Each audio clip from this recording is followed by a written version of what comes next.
Hey, good afternoon, everybody. It's Mike. It is Thursday, the 1st of June. This is our weekly recap. I am off tomorrow, guys. I'll probably stop into the morning for GDP, open the room. I'll have a screen up for you guys with flow and news. I know Chris will be hanging around tomorrow. Gino said he would help out a little bit here and there and some of the other guys. So make sure you're in Discord and I'll have screens up on Zoom for you tomorrow. To everybody else, this is my weekly recap coming out early. If you want to join us, come on over to smartoptiontrade.com and join us for $25 for the first 30 days.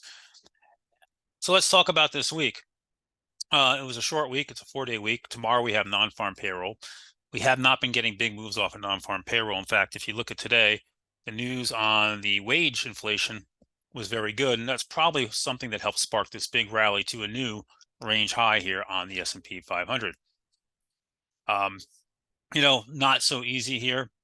Tuesday, we gapped up on the debt ceiling, sold off. We got a 2-day sell-off and dip, and here we are re-engulfing the range. But overall, the market remains strong and continues to look good. People out there, Bitcoin dumping here, people out there that continue to scream this market's going to sell off. Well, it's thin. I know I've been talking about it with you guys forever, but look at the VIX coming down, almost pumping in, touching a 52-week low. VIX is saying it's not worried here. The Qs just shy of a new 52-week high today. Yep, the IWM remains weak and the diamonds remain weak. They don't want that. Energy remains weak and out of play. Same thing with the banks. But, yesterday's sell-off, they came running back for a lot of names. And if you're with us this morning, we talked about Meta today was a good play. We talked about Tesla as a good play today. We talked about Apple. And we talked about keeping an eye on CRM and Crowd.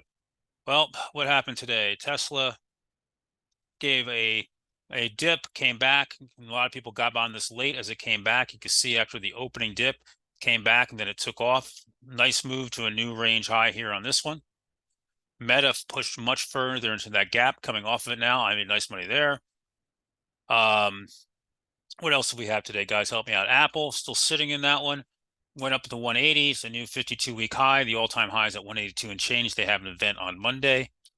NVIDIA came screaming back. I don't think NVIDIA is done, guys. I keep saying this, and the longer it digests here, the longer I'm likely to take some longer-term position, maybe even stock on it here at this point. Still looking good.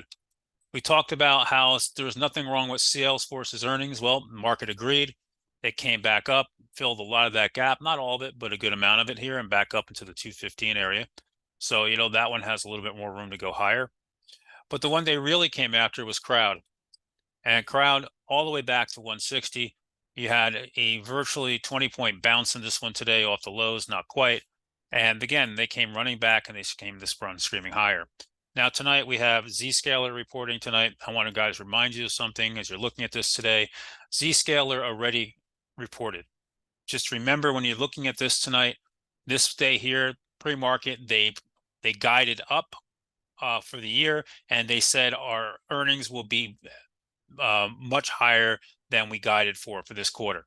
So we already know they're going to have a good report, and that could be very built in because this thing went from 90 up to 137 bucks. So keep that in mind. We're going to get another look at a big semi in Avgo. This is very thin after hours, but look at this one, not far from all-time highs after this mammoth move.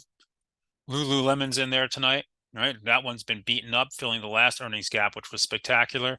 And you got little guys like ChargePoint, which would be very interesting what they have to see, and another security name in Sentinel Group, which is I'm more interested in seeing what that one does. Bottom line is the market remains strong here. We're holding in. The market broadened today. Yeah, the market broadened out today. Was one of the better breadth days we've had in this market in quite some time. And just remember, non-farm payroll tomorrow, last day of the holiday week. Expect it to continue to melt up as long as there's not some big shock news out there. The debt ceiling is being voted on by the Senate probably tomorrow, and that's going to probably go through, it looks like, and that was all resolved and wrapped up.